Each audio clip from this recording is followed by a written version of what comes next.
If you're in the market for a mid-size crossover with third row seating, there are a lot of choices out there, but the Explorer is unique for one reason. It's built on a rear-wheel drive platform.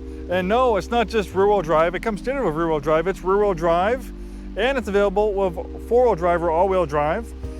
But the primary drive wheels, even with the all-wheel drive one, are the rear wheels. That separates it from pretty much all the other competition. What does the Explorer compete with? The Honda Pilot, the Toyota Highlander, the GMC Acadia, the Chevy Traverse, the Volkswagen Atlas.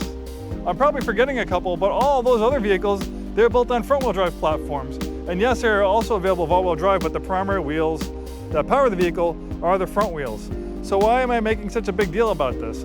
Well, for some people it isn't a big deal, but for people who do actually enjoy driving and want a car that feels good when going around corners, it does matter, because rear-wheel drive offers better balance and better performance. This has better weight distribution because with front-wheel drive, they put the transmission next to the engine to improve packaging and improve interior space. With a rear-wheel drive platform, the transmission is mounted behind the engine, which gives it better weight distribution. And then it gives you that rear-wheel drive sporty car feel with the rear-wheel drive. That's why most race cars, that's why a lot of performance cars like the Mustang are generally rear-wheel drive.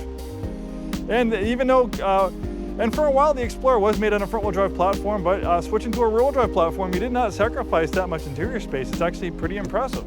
Hi, this is Joe from Scarff Ford, and we're going to talk about this 2021 Ford Explorer Limited. Let's dive in. 2021 is a great year for the Explorer because in 2020 it got a complete redesign, built on a new platform, and it's just tooting at me because there's a smart proximity key, so it's just saying, hey, don't forget, I'm still running in case you walk away. So every time I open and close a door, as you can see here, it's just giving me a little toot saying, hey, don't forget, I'm still running. It's pretty quiet. It's not that hard to forget it's running sometimes. The standard engine on the Explorer for 2021 is this 2.3 liter turbocharged engine pumping out 300 horsepower. We can find this engine in a variety of products. They put it in the Bronco. It's also available in the Mustang EcoBoost. 300 horsepower is plenty of power. You can get a larger optional V6, but with 300 horsepower, this thing scoots along pretty nice, and it's also very fuel efficient. The limited trim level is kind of like the Goldilocks. It's not the most basic, it's not the most loaded, it's kind of just right there, smack dab in between. It's very nicely equipped with features. We have this nice polished alloy wheels. I like the black accents on the mirror caps. And on the sides here by the windows, these trim panels are black. You have a little chrome strip down below, kind of making it less boxy. Ford does a great job with the lines and the contours of it, because when you're dealing with a crossover SUV, you're dealing with like a big boxy or egg or jelly bean shape on wheels. Hard to make look good as it's hard to make these things look as sleek and sexy as a Cooper sedan because you're dealing with a boxy shape, but Ford did a great job with the Explorer. Definitely eye-catching, nice looking vehicle. Nice perforated leather interior, rotary dial to operate the transmission. This has a 10-speed automatic transmission, so pretty easy to use. You can also put it in manual mode. You have steering wheel paddle shifters right there. Nice gauge cluster, digital gauge in the middle, which you can kind of pick and choose different information showing up there. And then analog gauges left and right. This one has 33,000 miles on it. This one has navigation, rear parking camera, as well as an overhead camera, wood trim, keyless ignition with push button start, nice lacquer black piano finish, great sounding B&O sound system. We have a big panoramic roof for lots of natural light. It opens. And then when it gets too bright out, you have a power sunshade to dim things down.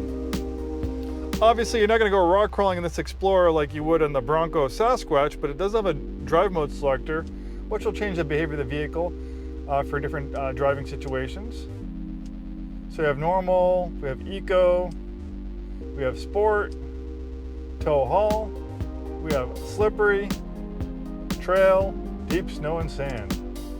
So pretty impressive, like I said, this thing's not designed really to excel off-road, but it can do some light off-roading without any issue. The original build sheet on this one, you have a lot of standard equipment on the Limited, but this has a few optional odds and ends. This has the Twin-Panel Moonroof, $1,695. Class 3 trailer tow package, $545. And properly equipped, you can tow up to 5,700 pounds with the Explorer. And then these 20-inch polished wheels, aluminum wheels, $595. Original MSRP, $51,850. America's all-time best-selling SUV. Yeah, I mean, the Explorer first came out, I think it was a 1989 model year, and it pretty much made modern-day SUVs what they are. Before the Explorer, SUVs were basically like, you know, a pickup truck with like a little cover on the back and some rear seats. Not much thought to it. Basically, they were just like modified pickup trucks, or they have evolved into their own vehicles. Crossover SUVs are the most popular vehicles right now in the United States. More people buy crossover SUVs than coupes, sedans. In fact, we see a lot of manufacturers, including all the American ones, pretty much getting away from coupes and sedans aside from Tesla. But you know, Ford just has the Mustang, that's our only car. GM, they're pretty much factoring out most stuff. They have the Corvette, but I think the Malibu and the Camaro are on their way out. And then with Dodge and Chrysler and stuff like that, again, we see a lot of their cars getting phased out, and they're focusing on crossover SUVs. They do still have a Charger, coupe and sedan, but I think that's pretty much it right now for cars as far as Chrysler goes. Everyone wants coupes and everyone wants crossover SUVs for good reason. You have lots of interior space, you have a high up commuting view of the road, better visibility, and generally they're all available of all-wheel drive or four-wheel drive like this one. Nice, comfortable accommodations in the second row, integrated sunshades, second row captain's chairs, second row heated seats, rear climate control. The third row seats aren't too bad either as far as space goes. Even someone like me who's 6'2" would comfortably sit back there. There's that trailer hitch, ready to tow. Pretty good tow rating for a vehicle like this. A power rear liftgate. Decent amount of cargo space back here. We have additional storage underneath here, not too bad. And then of course you can fold it down the rear seats. You can hit that button right there and it'll automatically fold down for you. And then of course the second row seats fold flat as well, but you have to manually do that. But then you also have a return feature as well. Well, there you have it.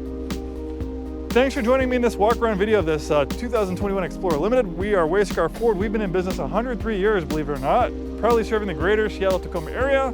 Located in Auburn, Washington, we sell new Fords, new Isuzus, and a very wide variety of pre-owned vehicles, including lots of awesome pre-owned Fords like this Explorer. If you enjoy this content and are watching on YouTube, please like and subscribe, and we'll see you next time.